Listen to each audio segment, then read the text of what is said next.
love transactions more than anybody. My company fixes and flips a ton of houses. We do a ton of transactions in the brokerage side. I love transactions. I love having a transactional business, but more so than that, I love the ability to have guaranteed income coming in every single month. So every single week, we provide you guys with free content on how to get off the real estate roller coaster and not quit sales, right? But augment your sales, have another stream of revenue coming in from investing that's going to allow you to not necessarily have to worry about the ups and downs of the market. As agents, we think about that a lot, right? We talk about that a lot. What's next year going to be like? Are the transactions still going to be down? What's going on with this buyer commission thing? And at the end of the day, when you have enough passive income from investing, not that you don't care, but it's not as relevant, right? So everything that we do, and we provide people with free content each and every week through a couple of different sources. And I want to mention them quickly.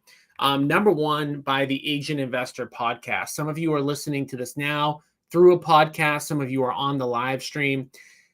Podcasting is the easiest way to get educated about being an agent investor, right? There's nobody like you can tell me, hey, maybe I can't come to an in-person event.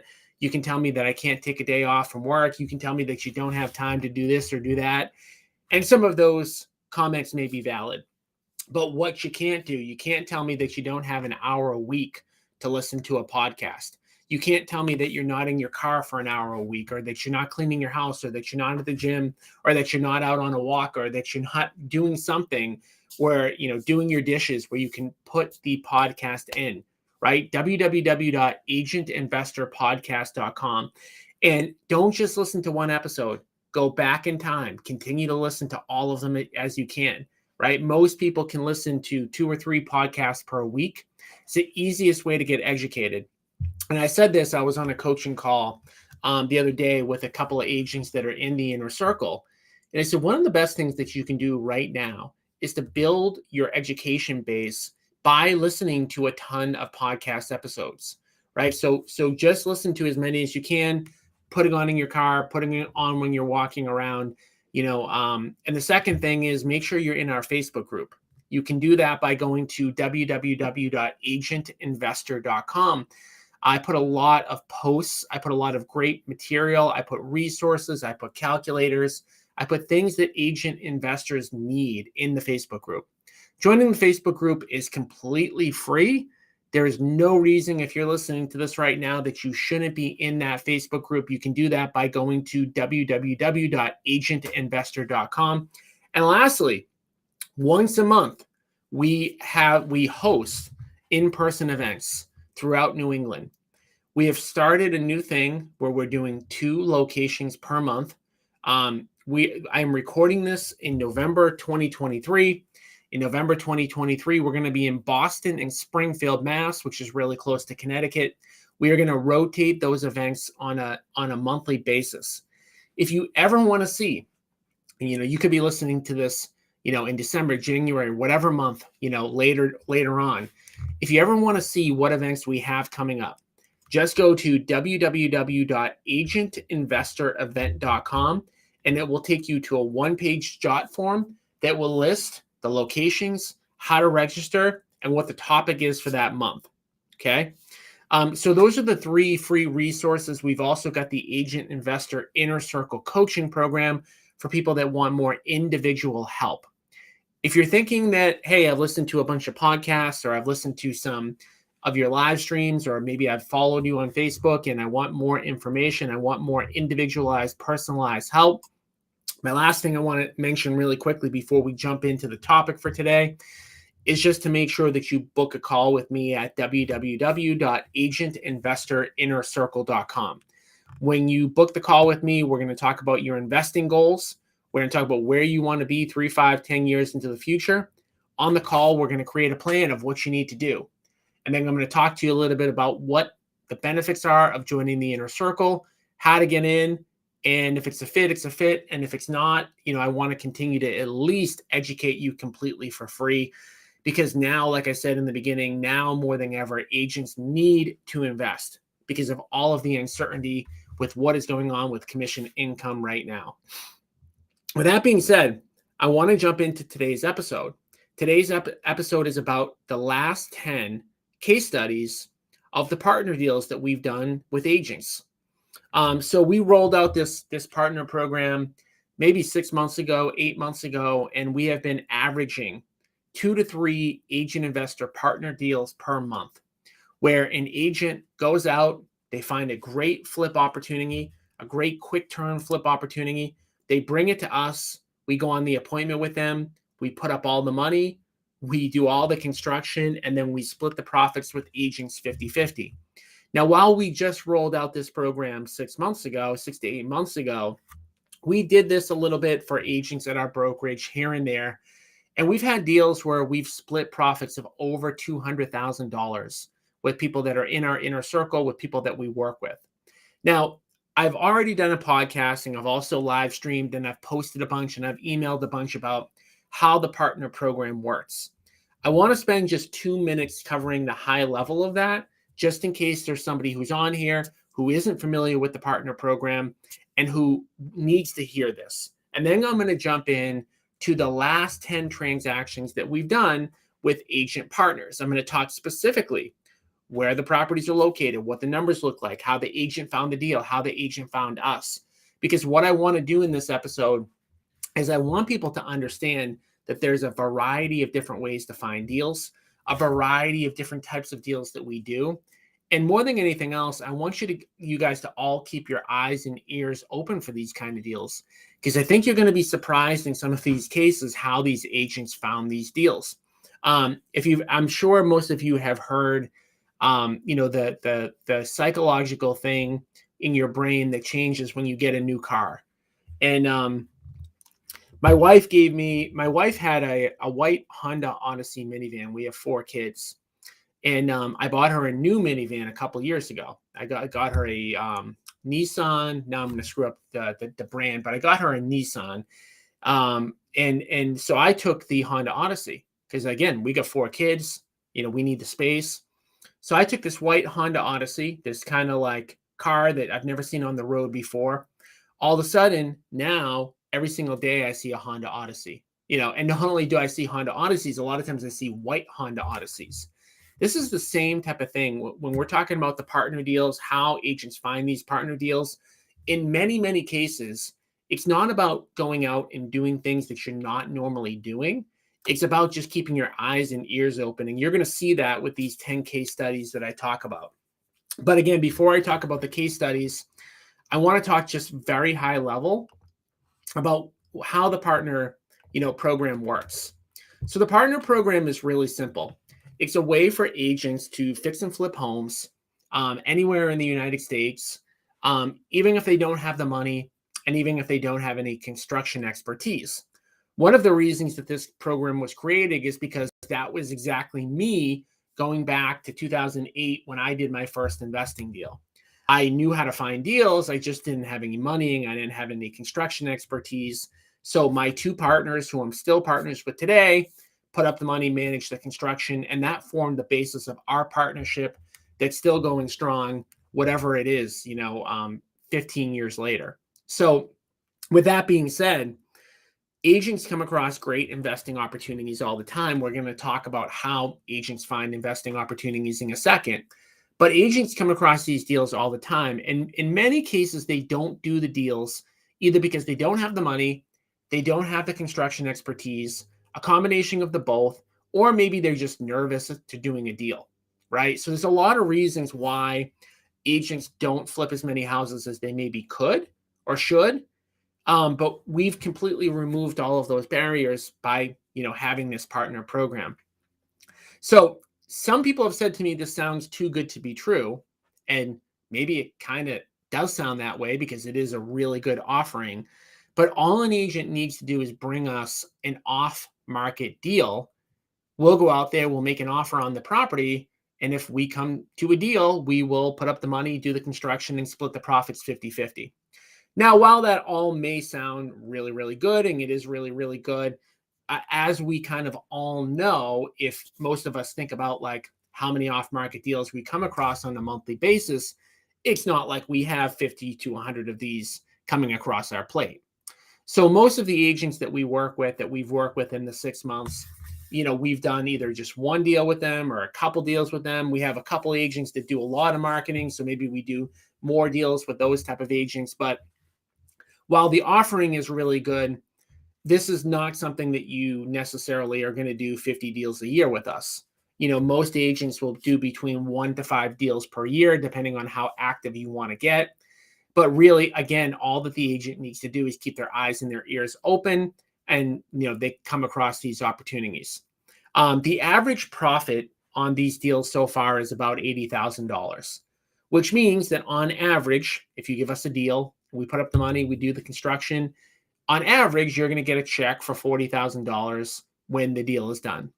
Now, results obviously vary greatly, right? I mentioned a deal where we split an over $200,000 profit with a couple of agents, and we've also done deals where we've only split $35,000.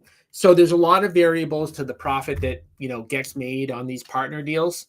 I will say this: we typically have a pretty good idea of what that profit is going to be before the deal even gets done, and we actually make an agent sign an agreement with us and we put in there what we believe the profit's going to be, right? Because we know the purchase price, we know what the renovation budget is going to be to a pretty good accuracy. And then the only variable there that really we can't fully control is what that property is going to sell for.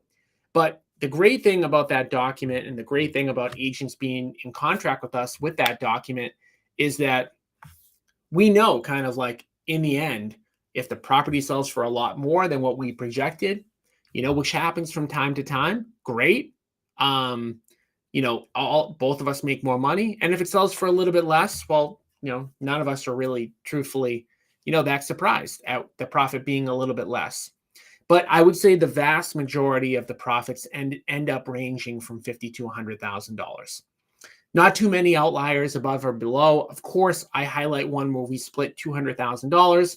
That's not the norm. Newsflash. Wish it was. It's just not. And we'll do ones that will end up working out a little bit worse than we thought. Again, not the norm, but it does happen. But no matter what, when an agent brings us a deal, splits the profits with us 50-50, we almost know for a fact that there's no way they could have made more money from that lead. Meaning, like, if they went out, they listed that house, they would make far less. Meaning that, if they try to wholesale the deal, they make far less. So it's still the best option, regardless of exactly how well the deal does. And the process is really simple. I'm only going to mention it for one more minute. But all that we need when an agent comes across an off-market deal, we want to be notified. If at all possible, we want to go out on the appointment with the agent. We want to help them negotiate. I have 5 guys on the road every single day looking for these deals, able to help close these deals.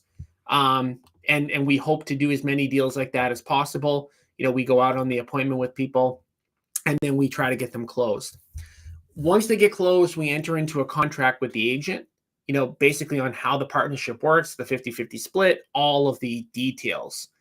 Then, of course, we buy the property, we manage the renovation. The agent does not need to be involved in the renovation whatsoever. If agents want to be updated on the progress of the project, of course, we can update them. And then we just list it, we sell it, and they get paid. I wish I could make it more complicated than that. And of course, there could be many more questions about the partnership program. But this episode isn't about the partnership program. It's about the case studies. If you're interested in learning more specifically about the partnership program, feel free to go back in time to a prior episode that will go into more detail about the program itself. But honestly, you don't need to know much else other than anytime you come across a seller who wants to sell their property before the property is in the MLS, or when you hear about somebody that wants to sell to an investor, just reach out to me directly and we'll kind of take it from there. So with that being said, I want to go through the last 10 deals that we've done in no particular order. Okay, I want to just go through these as quickly as I can and give you guys, an understanding of like how people found out about the program, specifically where the property is located, what the deal kind of looks like, and how the agent found these deals. Okay, so I'm literally going through the last 10 that we've done. In no way is this reflective of how all of the deals are going to look like. I picked 10 because that's a big enough sample size to have this discussion today. It's a big enough sample size to kind of give you guys an idea of how things are found, how we work, etc. But there will be many more types of transactions that are out there. Again, all you really need to worry about is to keep your eyes and ears open for these kinds of deals and to let me know when you have one. But without further ado, I'm just going to go through one by one. So first one I want to talk about, person's name, his name is Cam.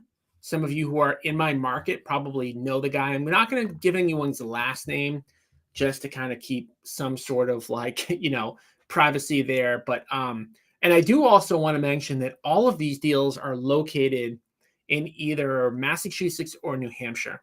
I mentioned in the beginning, we can do deals anywhere. So, I mean, anywhere across the United States, we can do a deal. If you have a deal, bring it to us. We'll talk through how we can get that deal done. Okay, so bring the deal, send the deal, etc. But most of these are in Massachusetts and New Hampshire, mainly because those are where my contacts are. I mean, if you go into the Agent Investor Facebook group, we've crossed, I think, 15,000 members now. We are getting more outside of New England, but of course, my base is in New England. I grew up right outside of Boston. My office is right outside of Boston right now. Okay, so first deal, Cam. Yeah, he's actually not even a real estate agent yet. He's actually a wholesaler. The property is located in Danvers. We just closed on the deal.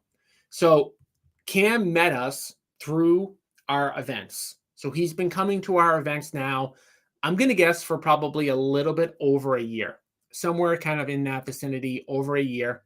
And he obtained this deal through an attorney, okay, which is one example of ways that people can get deals. Some agents who are listening to this probably already get fed deals by attorneys, but attorneys, of course, come across a lot of issues, right? They come across bankruptcies. They come across probate, right? When someone passes away, they come across auctions, foreclosures, right? People are behind on their mortgage. They come across divorces, right? So building attorney relationships can be a good way to get deals. And that is how this deal was found. This attorney is somebody that Cam knows, friend, sent Cam the deal. We went out on the appointment. We analyzed the deal. We kind of knew. So he actually had a relationship with the seller. We kind of knew ahead of time what they were going to be willing to take. It was a number that worked for us. And long story short, we bought that deal. Okay, so this person is not even an agent, wants to be an agent, will become an agent, but they're not yet an agent. So I guess that brings up another point. This isn't just open up to agents, although most of my audience are agents. I would say that almost everything that we teach on isn't just for agents, right? Like everything that we teach on can be applied for people that are agents or not agents. Okay, so deal number 2 that I want to talk about is 302 High Street in Andover. And I am going to mention this person's full name because I know they won't care. He's a friend of mine, Jason Goldfarb and Mike Weatherby. They're 2 agents that have been in my brokerage for maybe 6 years. 2 really great guys, 2 guys that are investors. I'm going to misquote how many houses they flip per year, but I think it's in the 10 to 20 range. They do a lot of investing. They came to our brokerage because they wanted to learn more about investing. Now they're actively out there doing it. So they actively and proactively market for deals. They do things like mailers. They do things like pay-per-click. And they are actually actively out there spending money in order to get deals. So you might wonder on this deal, I'm going to give you the address again, 302 High Street in Andover. You might wonder, like, why would somebody who's already an agent investor partner with you? And the reason is really simple. There can actually be a lot of different reasons, but there's a few things to think about on why people who are active already partner with us. One of them is just deal flow. So our team has the ability to process a ton of deals. In terms of the construction side, we're definitely like a factory. We can do a ton of these. And in a lot of cases, when agents are out there proactively looking and marketing for deals, everybody has like a cap on how many they can do. For some people, they can manage 1 at a time. For some people, they can manage 2. But there's usually some limit for most agent investors as to how many of these flips they can do at a time. In their case, they kind of got to that limit and they said, hey, if you guys want to partner, we can partner. It was also a little bit bigger of a renovation. So that's another factor as to sometimes why people might want to partner with us. We don't care whether the deal is an easy deal to do construction-wise or a big deal. We're happy to take on any types of deals. It doesn't really matter. So sometimes agents will pick and choose. They'll say, oh, let me do this really easy deal on the construction side, and let me partner with Tom and his team on this other deal where the construction might be a little bit more heavily involved, okay? Another reason why agent investors partner with us in general, even if they're already investors, are locations, okay? So, and I'm just going to throw out, I know there are listeners here from all over the country, but you can understand being an agent that you may want to do flip deals or investing deals within, call it a 10-mile radius of where you live. You might only have contractors there. We will do these deals nationwide. Of course, we would prefer them in New England, but we'll do them, anywhere. So send us your deals. We'll do them anywhere, and that can be another reason why people partner with us. The other reason why they partner with us, and this is just like an interesting tidbit, they first tried to wholesale this deal before partnering with us because their thought process was, if I can wholesale the deal, make the same as if I was going to partner with you, then why wouldn't I get the money faster? And I don't know if I fully agree with that logic. There's a lot to kind of be said there. But they put this property out there. They tried to wholesale it. Buyer came in, made them an offer, and backed out. Now, what I always say to people, and I believe this is true, is like, our company is going to be the highest guaranteed offer. There are a lot of newbie investors that will go out there, they'll put offers on properties, and then they don't always come through. So we're always going to be a really high guaranteed offer. Yes, maybe someone will pay more that's a newbie, but yes, that person is also more likely to back out. Okay.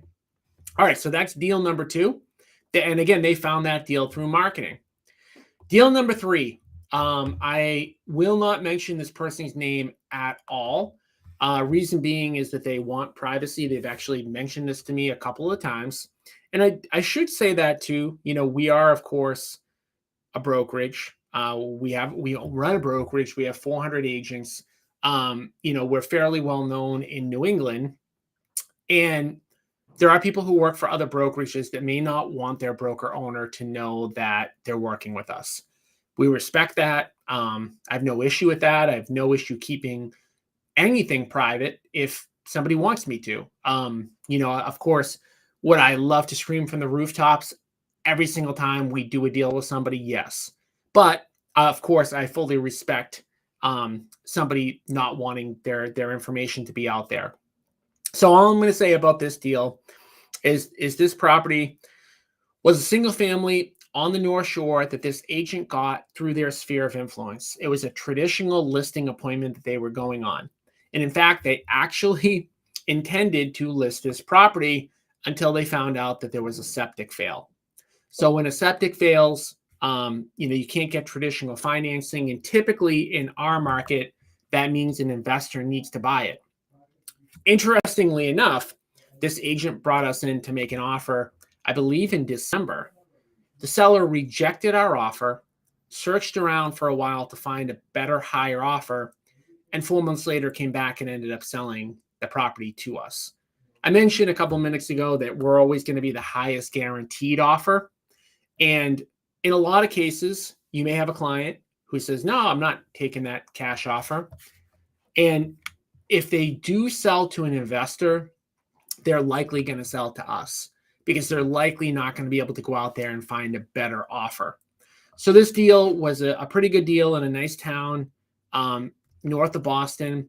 And again, I'm going to respect the agent's privacy just to say that they work for another brokerage. That's totally cool. We respect that. And they found this deal through their sphere of influence. I do want to mention how we met that agent. And again, I want to just go through that on all of these, is that this agent came to our event at this point, first event, maybe almost 18 months ago. Almost 18 months ago, and 6 months after they came to our first event is when they brought us this deal. Okay, this is somebody that's in the Inner Circle program. So that's deal number 3. Deal number 4, I love this deal. I love this deal so much because it just illustrates so many points that I always make about why agents need to invest, how agents can find deals, etc. So we had this agent, Henry Nugent. He joined our brokerage maybe a year ago.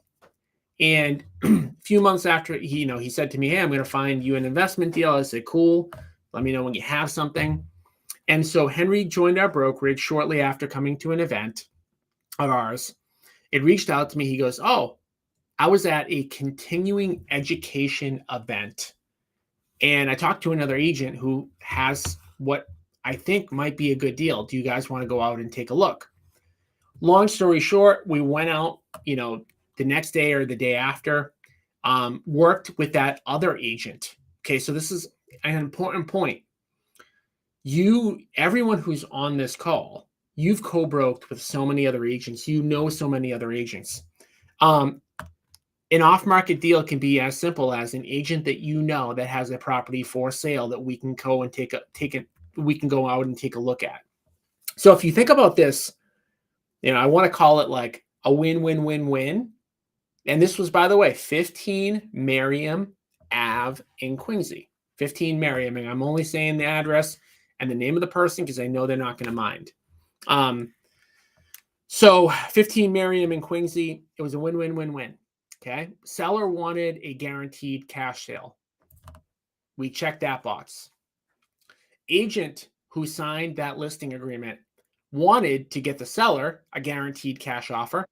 And ideally for them, they would do a deal where they would get both sides of the commission. Okay. So meaning like that agent made double what they would normally make because they did not have to co-broke that deal. Right. Win for us. Right. This was a deal that we got that we wouldn't have normally gotten if we didn't have the partnership program. And I should point that out too. Like, as much as like I've had people say, well, this sounds too good to be true. If you kind of think about it from like our company perspective, we have a big marketing budget. We go on a lot of appointments per week. We do a lot of deals. These deals are extra for us. Every partner deal that we do, it's pure profit. It was something that we didn't have to market for. We didn't have to spend a lot of time, effort, and energy. It kind of just got brought to us. So while it's a great deal for the agent, it's also a great deal for us. But getting back to the win-win-win-win, we won. And then, of course, Henry is now going to split what should be a $50,000 to $80,000 profit just for showing up at a continuing education event that he had to go to anyways to keep his license and hearing about an investment deal. So as you can see, I've talked about a lot of different ways that agents have gotten deals, and they haven't all been the same. Okay. All right. Next deal I want to talk about, 120 Lindstrom Lane in Manchester, New Hampshire. This is an interesting one. This deal was brought to us by Mike Prue. Mike Prue found out about me, found out about our company in 2018 when I was running a seminar. And at the time, my Inner Circle coaching program cost $60,000. Okay. I've talked about this a lot. The Inner Circle program that we now basically give to people for next to nothing, I used to charge a bunch of money for. Mike was one of those people that paid a good chunk of money to get into the Inner Circle program. And about 6 months ago, Mike brought us this deal, 120 Lindstrom Lane, which, crazy as this is, Lindstrom is my mother's maiden name. I am half Swedish, and Lindstrom is my mother's maiden name. Mike found this deal. Mike found this deal from a wholesaler that he knew. Okay, so a wholesaler knew that Mike was a cash buyer. They brought the deal to Mike. They said, the only caveat we have is we need you to close in 10 days. So the reason Mike brought us this deal is because it needed a quick close. We provided a quick close. 120 Lindstrom Lane. I believe this project is almost complete at the moment. Potentially by the time that you guys are listening to this, it could even be on the market. So again, Mike found out about us 5 years ago. He's been somebody who's been at our brokerage for 5 years. He's been a top producer. He's been an investor. And again, for him, this was all about just getting that 10-day quick close. Now, again, like, how did he find the deal? We talked about it. He found it through another wholesaler. So we talked about the fact that, like, just by having your eyes and ears open, sometimes it can be beneficial. You know, going to networking events, connecting with other wholesalers, connecting with other agents, letting them know that these are the types of deals that you do. Okay. So I did 1, 2, 3, 4, 5. All right.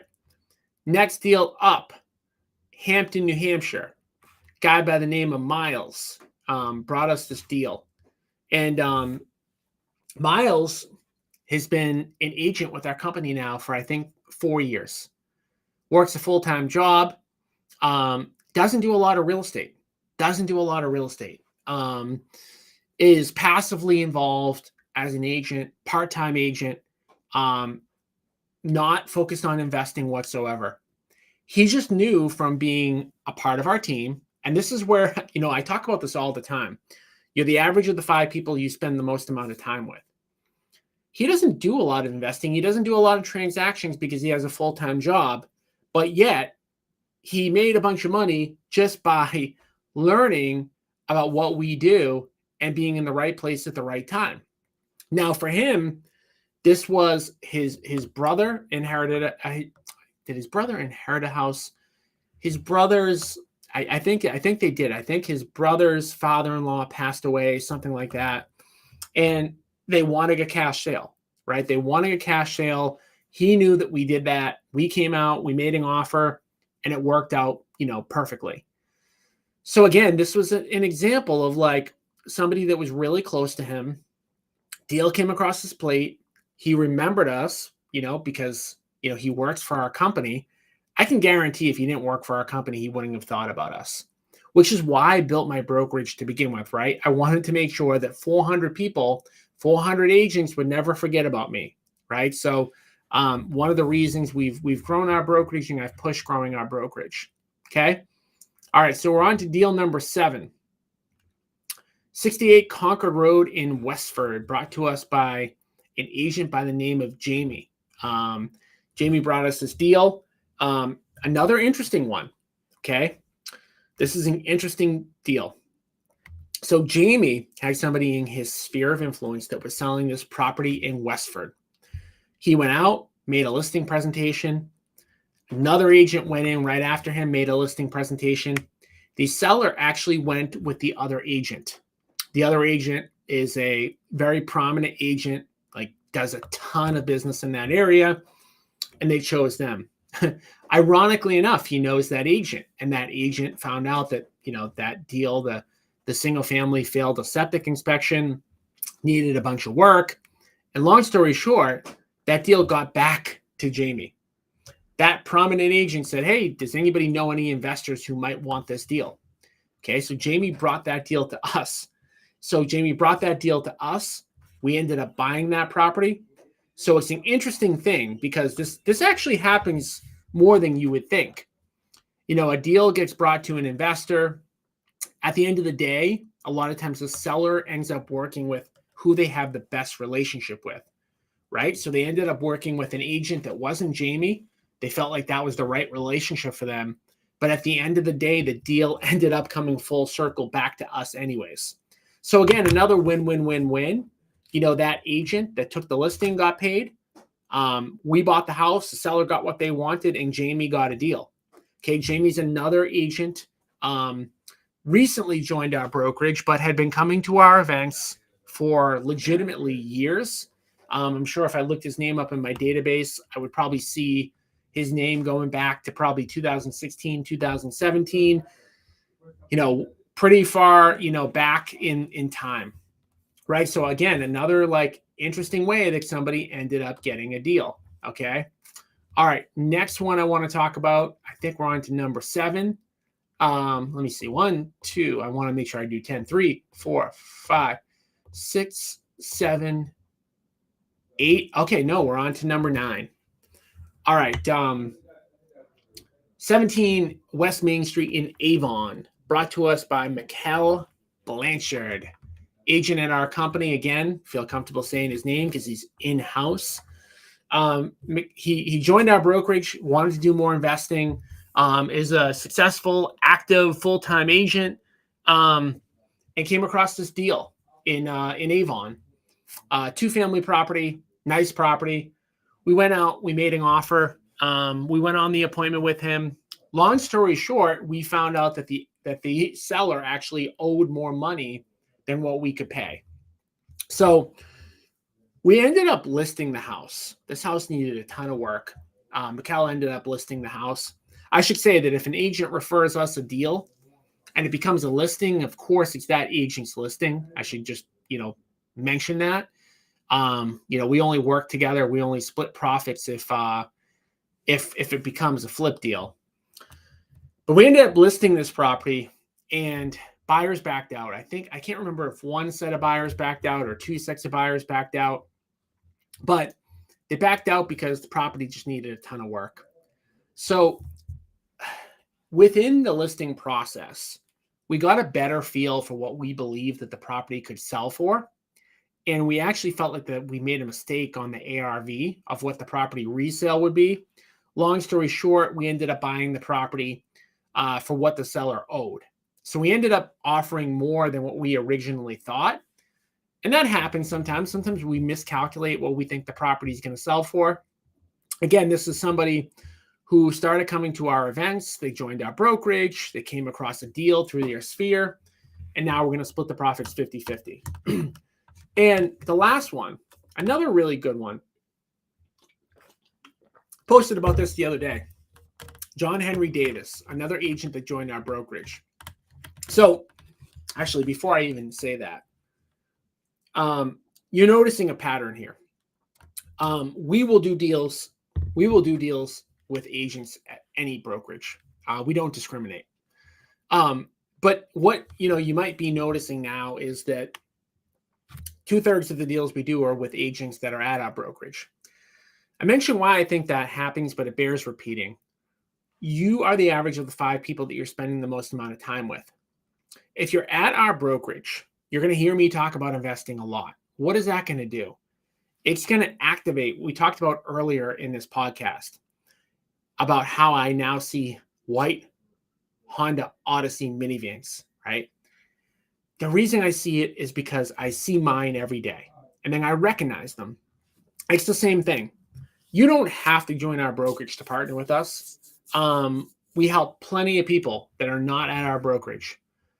But if you are at our brokerage, it's going to activate that part of your brain that's like investing. That part of your brain is really easy to forget about because a lot of times if you're at another brokerage, if you're not around other investors, you're not going to hear people talk about investing all the time.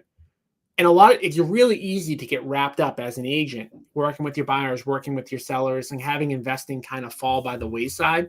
So again, I'm mentioning this only to say, hey, like we will work with anybody at any brokerage. We want to help agents. We want to help ourselves. But in a lot of cases, like the proof is in the pudding with these 10, that 2/3 of them are with our brokerage.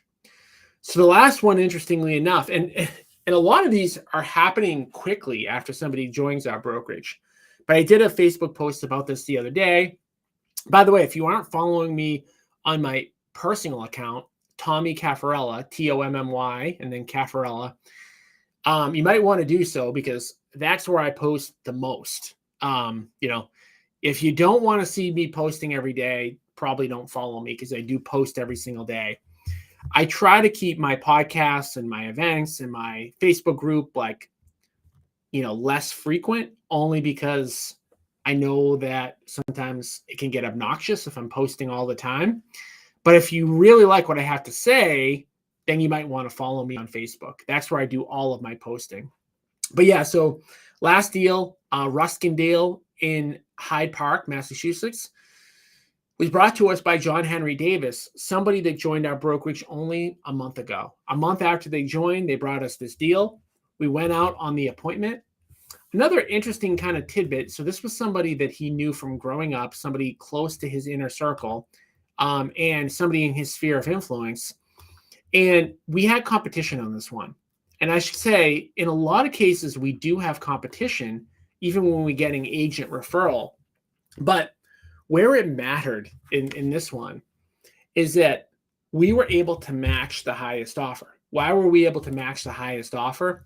Because they wanted to actually work with John. So this was a deal, and again, where like people might say, well, you know, the partnership program sounds too good to be true. Well, maybe, but that's a deal we wouldn't have gotten. Like if we were that bitter, we would have lost to John or whoever John was working with. So somebody in John's, sphere of influence, somebody that he, knew from growing up, living in that area. And, it's just another great deal that we put under contract. It's going to have a nice profit and it's going to work for John and us in the end. So I know that was a lot. I gave 10 examples. They were the most recent 10 examples. I think the biggest takeaways as I'm kind of sitting here thinking about this is, number one, know about the partner program. Know about the partner program.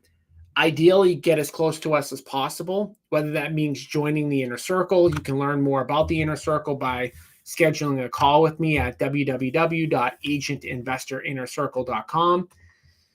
And if you don't want to be in the inner circle and you don't want to join our brokerage, or you don't want to, get that close to us, fine. Come to our events. We have one every single month. They're always free. You can go to our events and learn about them at www.agentinvestorevent.com. Listen to our podcast at www.agentinvestorpodcast.com. I sincerely mean this, that I think the more that you're around us, the more that you're hearing my voice, other people in my company's voice, the more investing deals you're going to get, the more investing deals you're going to do. And, I mentioned the profits, like they're averaging 80,000. In a year where transactions are down, a decent amount, I mean, what would doing one deal a year do for you and your family? Making an extra $40,000, right? That's like 4 or 5 additional sales in a year. It's potentially a salary, right? If maybe, you're a 2-income household, that could be somebody's salary that you're making just by, keeping your eyes and your ears open and partnering with us. So the key there is to get educated, keep your eyes and your ears open. Don't worry about like whether or not the deal's good. Anytime that you get an opportunity, pass it to me. I'm more than happy to talk you through it, to educate you through it. At the end of the day, we are trying as much as we can to do as many of these deals as we can to continue to build the partnership program. We want, it to be a win-win. We want to make money. We want you to make money. So plug into all of our resources as much as you can in order to do that. I love to see as many of you as possible at as many of our upcoming events as we can. Look, I know it's not always convenient to take time out of your day to drive to an event, but at the end of the day, the biggest breakthroughs I've ever had have been going to in-person events, right? There's a lot to be said. There's a lot more to be gained by meeting somebody in person, by talking to them in person, by activating that part of your brain. And the last thing I'm going to wrap up on this is, like, I talk to agents every single week. They tell me how much they want to invest. I always give the litmus testing. I always ask the question. I go, on a scale of 1 to 10, how important is it to you? And I almost never get anybody that tells me it's less than a 7 out of 10. They tell me it's an 8, it's a 9, it's a 10 out of 10 that I'm going to invest. And yet, at the first opportunity to take a step forward with investing, coming to one of our events, they tell me that I wish I had an event a little bit closer to them. They tell me that they wish the event was on Wednesday instead of Tuesday. They tell me that the timing doesn't work. If it's that important to you, to invest, it needs to be your first priority. It's not about doing stuff when it's convenient. It's about making sure that you're doing it even when it's not convenient. And I really believe for everybody that's listening right now that the best thing that you can do to further your investing is to come to one of our events. Hands down would be the top priority. So if you're listening to this and you're like, well, I know you have an event coming up, but it's not convenient or it's not the right time, or I wish it was a different day. Just, I don't know any other way to say this, but stop making excuses. Your excuses are hurting you, not me. All right. I'm going to beg you to come to the event because I know it's what you need. But at the end of the day, if you don't come to the event, my life is going to be minimally impacted. Your life is going to be maximally impacted. So I really hope that anybody who's listening to this right now does look, go to www.agentinvestorevent.com and says, hey, you know what? Like, I am going to come to the next event. I'm going to make it a priority. And I'm going to stop saying that I'm going to invest at some point in the future. And I'm going to start investing now. And by investing now, it doesn't mean that you're going to go out and you're going to do a deal tomorrow, but it means that you're going to take the next step towards getting educated on this stuff. That might mean driving 2 hours to the event. It might mean flying to the event. It might mean canceling something that you know isn't super, super important, but maybe it seems like it is in the beginning. But I'm going to wrap there. Thank you, everybody who joined me live. Thank you for everybody who's listening to the podcast after the event. Hope to see as many of you as possible in person as I can. And guys, sales will make you a living. Investing will make you wealthy. Sales, yeah, you can make 50, 100,000 a year. You can make 150 a year, but it's not going to make you wealthy. Start putting investing at the top of your priority list. Good luck to everybody. Hope to see you in person.